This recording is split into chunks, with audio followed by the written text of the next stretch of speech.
بسم اللہ الرحمن الرحیم۔ آج ہم آپ کے سامنے سرما لگانا اور خوشبو لگانے کے آداب کو بیان کریں گے۔ یہ چھوٹی چھوٹی چیزیں ایسی ہیں کہ جو انسان کے لیے معاشرے میں اس کے مقام کو بلند کرتی ہیں، لوگوں کے درمیان اس کی عزت کو زیادہ کرتی ہیں، اور سنت نبوی میں اور ائمہ علیہ السلام کے بیانات میں ان سب چیزوں کو بیان کیا گیا ہے، حتیٰ کہ ان کے ریز باریک دقیق مسائل کو بیان کیا گیا ہے۔ سرما لگانا سنت ہے۔ اگر کوئی شخص روایت میں ہے کہ دن کو سرما لگائے تو یہ جو ہے زینت کا سبب ہے، اور رات کو سرما لگائے تو اس کا فائدہ بہت زیادہ ہے، اس کی آنکھوں کی روشنی، آنکھوں کا نور زیادہ ہوتا ہے۔ سرما لگانے سے بعض لوگوں کو مشکل ہوتی ہے کہ ان کے منہ سے بری بو آتی ہے، بدبو آتی ہے، لیکن اگر کوئی شخص عادت بنا لے اور سرما لگائے تو روایت میں ہے کہ اس کی یہ بدبو اس کے منہ سے آہستہ آہستہ ختم ہو جاتی ہے۔ سرما لگانے سے پلکیں جو ہیں مضبوط ہوتی ہیں اور نئی پلکیں بھی اگتی ہیں کہ جو انسان کے حسن کا باعث ہیں، اس کی خوبصورتی کا باعث ہیں۔ آنکھوں کی روشنی، بینائی تیز ہوتی ہے، آنکھیں روشن ہوتی ہیں، اور اگر مرد شخص جو ہے وہ سرما لگائے تو اس میں قوت مباشرت جو ہے اس کی بڑھتی ہے۔ رسول اللہ صلی اللہ علیہ وآلہ وسلم ہمیشہ سونے سے پہلے سرما لگایا کرتے تھے، اور 4 سلائیاں لگانے کا طریقہ کیا ہے؟ 4 سلائیاں اگر انسان اپنی آنکھوں میں سرما لگائے تو 4 سلائیاں دائیں آنکھ میں اور 3 سلائیاں بائیں آنکھ میں، اور لگانے سے پہلے بسم اللہ الرحمن الرحیم کو ضرور پڑھیں۔ یہ آداب ہیں جو پیغمبر گرامی صلی اللہ علیہ وآلہ وسلم اور آپ کے ائمہ، آپ کے جانشین اور ائمہ اہل بیت علیہ السلام سے ہمیں بیان ہوئے ہیں۔ اور اس کے علاوہ خوشبو، یہ بھی مسنونات سے، مستحبات سے۔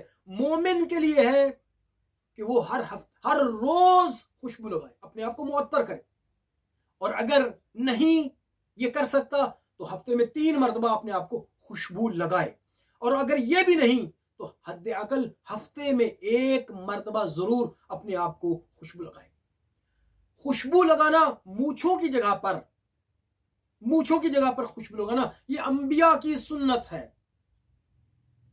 اور اگر کوئی شخص نماز پڑھے خوشبو لگا کر تو اس کی ایک نماز جو ہے ان 70 نمازوں سے بہتر ہے کہ جن میں خوشبو جو بغیر خوشبو لگانے کے، عطر لگانے کے پڑھی گئی ہیں۔ نماز کے ساتھ یعنی نماز کو خوشبو لگا کر پڑھنا یہ ایسی نماز ہے، ظاہری بات ہے جب آپ مسجد میں جائیں گے تو آپ کے پسینے کی بو جو ہے اس خوشبو لگانے سے ختم ہو جائے گی، لوگ آپ سے اذیت میں نہیں ہوں گے، تکلیف میں نہیں ہوں گے۔ اور روایت میں ہے کہ اگر کوئی شخص جو ہے خوشبو کو خریدے اور اس میں زیادہ پیسہ خرچ کرے تو یہ ایسا نہیں ہے کہ اس نے فضول خرچی کی ہو۔ پیغمبر گرامی و قدر خوشبو کو خریدنے میں سب سے زیادہ پیسہ اور رقم خرچ کیا کرتے تھے۔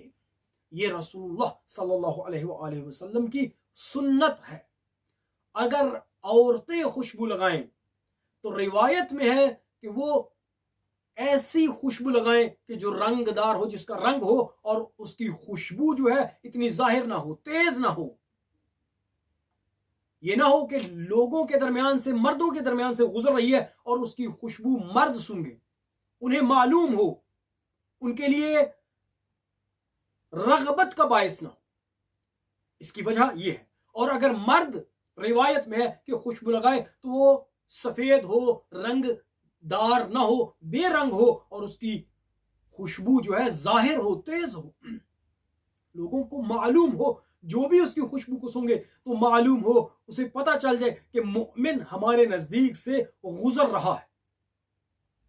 مولا امام رضا علیہ السلام نے ایک روایت کی جو آپ سے منقول ہے اس میں بیان فرمایا ہے، مولا فرماتے ہیں کہ 4 چیزیں جو ہیں ایسی ہیں جو انسان سے غم و اندوہ کو، غم کو دور کرتی ہیں۔ ان میں سے سب سے پہلے روایت میں جو بیان ہوا ہے وہ خوشبو لگانا ہے۔